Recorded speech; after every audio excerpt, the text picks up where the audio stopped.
Aloha, my name is Enoka Phillips. I'm from Lahaina on the island of Maui.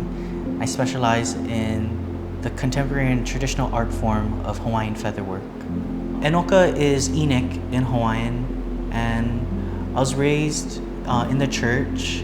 My family gave all of us, or me and my brother, prophet names. And so I was given Enoka, and Ola'i is the peace or the peaceful.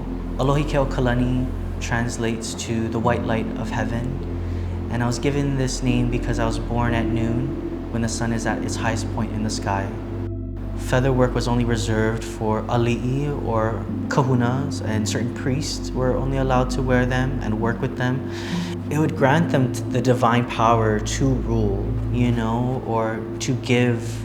They were worn as the bridge to connect to the divine, to connect to akua. And maybe we might use them in a different way now, but but the manas and the presence in them still live on. Well, when I came up with the idea of Piko, it really made me reflect on my own Piko and why did I start all of this, or how did all of this kind of come to be. And so I really started thinking about the very first lei that I made with natural feathers, and it was that lei.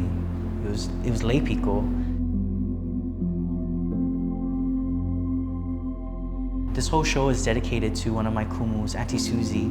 I was at her house and I was actually doing my senior project on her. My senior project was pa'u and pa'u riders, and she was also my kumu that taught me how to make pa'u or horse leighs. And yeah, she gave me a bag of Chinese golden pheasant feathers. And at the time I was only working with dyed goose feathers. And I was kind of hesitant to move into natural feathers, but I was at her house one day and we were just talking story, and she was like, Enoka, I think you're ready for these. I actually didn't make this lei until 2020. And after I made this lei, I fell in love with the iridescence of the feathers and kind of how the sunlight is able to shine or make them shine. And so I think that's what Piko was about. It was really a reflection of myself and kind of how did I start in this journey. This was my very first art show, and what better way to start this beautiful art journey with the beginning. I think Piko it truly is the beginning of all of our lives. It's something everyone is born with, if that makes sense. And in a way, I envision this art journey, it kind of all starts here. In Hawaiian culture, we have 3 Pikos. Piko I, which is found on the crown of your forehead and is your connection to akua and the divine. Piko O, which is found in the navel and is your connection to your ancestors. Piko A is found in the genitalia and is your connection to future generations. I put my hair in all of these leis. The red lei has hair from the crown of my head. Piko O has hair from my belly button, and Piko A has my pubic hair.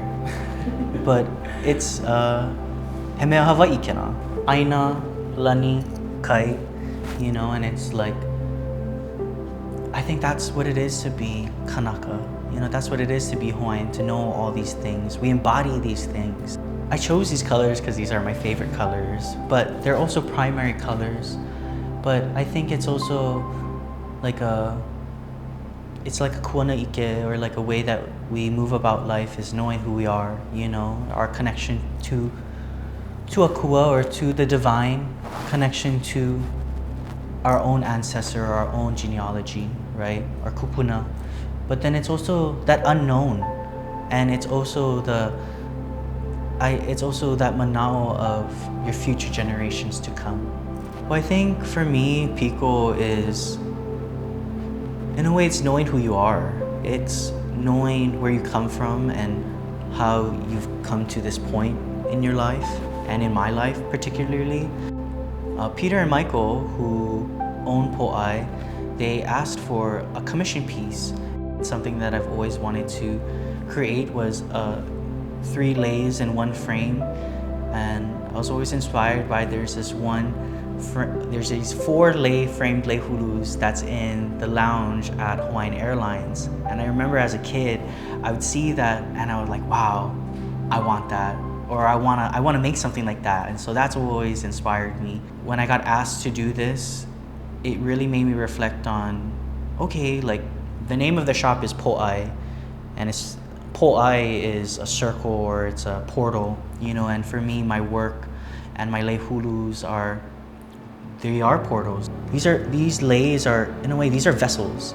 These leis are able to transport you and take you places. And because we use the mana of the birds or of the hulu, you know, birds are transporters. Birds transport between the Akua and into the different realms. You know, they even transport out to the sea. They wanted this piece, and I said yes. And then they were like, oh, well, let's just invite some people over and, you know, we'll have a little get together just for a revealing of the 3 leis. And then it kind of just turned into, why don't we have an art show here? You know, I made these leis because they said they wanted something and they wanted something big.